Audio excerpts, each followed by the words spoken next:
Tähtis on selles keerulises olukorras ju kohaneda. Kuidas teie hotell ja restoran kohaneb nende oludega? Mis on teie plaanid ja mõtted nüüd edaspidiseks? Meie plaan on jätta hetkel siiski osaliselt hotell avatuks.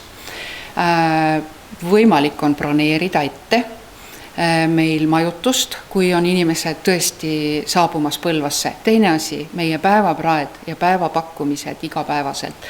Nii palju püsikliente, kes on meie käest korduvalt küsinud, et palun ärge pange kinni. Me püüame neile vastu tulla ja hoida seda kella 2 päeval ikkagi avatuna. Kui on kellelgi erisoove, alati ette tellimisega, me oleme valmis ka neid võimalusel täitma. Meil on väga palju erinevaid ruume, kuhu me saame eraldi inimesi sööma panna, nii et ei peaks keegi nagu muretsema. See, et see viirus hakkas nagu mõjutama, see juba juhtus tegelikult umbes kuu tagasi, kui hakati muutma peotantsuvõistluse aegasid 3 korda seoses selle viirusega, siis sealt edasi hakkasid ära jääma juba Erasmuse programmi vahetused, et tegelikult see oli juba, märgid olid juba nagu näha, et broneeringud, mis alates märtsist olid meile tehtud suveni, et need järjest kadusid. Et me oleme siiamaani nagu püüdnud nagu seda niimoodi võtta hästi positiivselt, et see tuleb ühel hetkel tagasi, et see aeg läheb mööda, aga nüüd me oleme küll sellises seisus, et kui broneeringuid ei ole, raha ei ole, siis see ei tule, aga palgapäeval on vaja inimestele maksta palgad. Nüüd me oleme siis nagu sellises positsioonis, et meie plaan on selleks, et mitte hakata koondama inimesi, on meil plaan ikkagi vähendada töökoormust ja vähendada nagu enamikel töötajatel.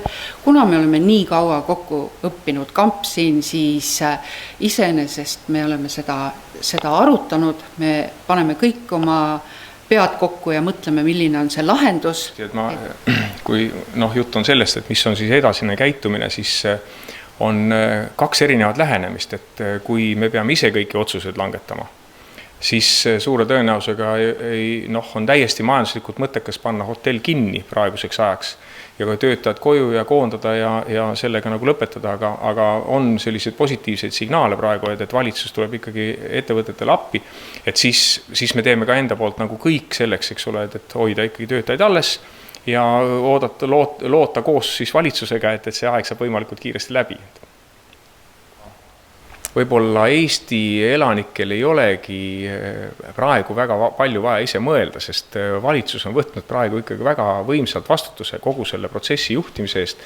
Ja meie asi on seda praegu neid otsuseid usaldada ja kaasa töötada ja kaasa mõelda, eks ole, nendes suundades, eks ole. Need, et kui valitsus täna on ikkagi valmis ka toetama ettevõtjaid ja ettevõtteid, eks ole, siis me proovime omalt poolt kõik teha selleks, eks ole, et majandus võimalikult kiiresti taastuks. Et see võib-olla on nagu selline hea märk, et mulle tegelikult nagu meeldib see, et meil on ühine vaenlane ja ühine vaenlane liidab, ei ole opositsiooni, koalitsiooni, eks ole, ja tegelikult me kõik nagu mõtleme selle peale, et kuidas nagu teineteist toetada ja teha koostööd siis kõiki nende otsustajatega, kes täna langetavad raskeid otsuseid. Mida te soovite oma tulevastele klientidele?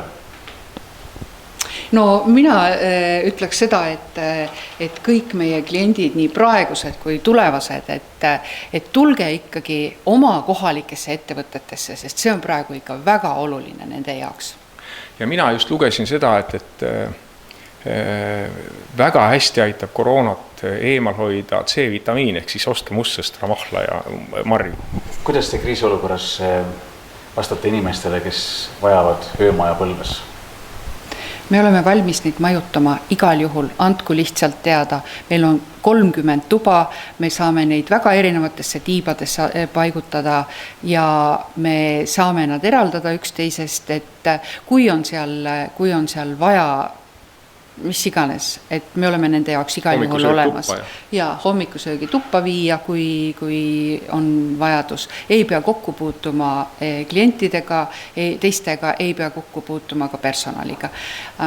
Mis puudutab, ütleme siis toitlustamise poolt, siis kuigi me otseselt ei ole väga pikalt avatud, vaid ainult restoran on üldjuhul kella 10 kella 2, me oleme alati valmis ka hiljem pakkuma mingit toitlustamist inimestele. Tulge oma peredega sööma, aga andke meile lihtsalt eelnevalt teada. Me saame panna neid inimesi salongi, teistesse ruumidesse, isegi sviiti näiteks, kui on vaja. Et meil on ikka päris palju erinevaid võimalusi ja meie menüü on endiselt väga hea. Kui on ette tellitud laud, siis me saame ka teha pidulikuma. Et me ei kao kuskile loodetavasti siit ja on kõik oodatud.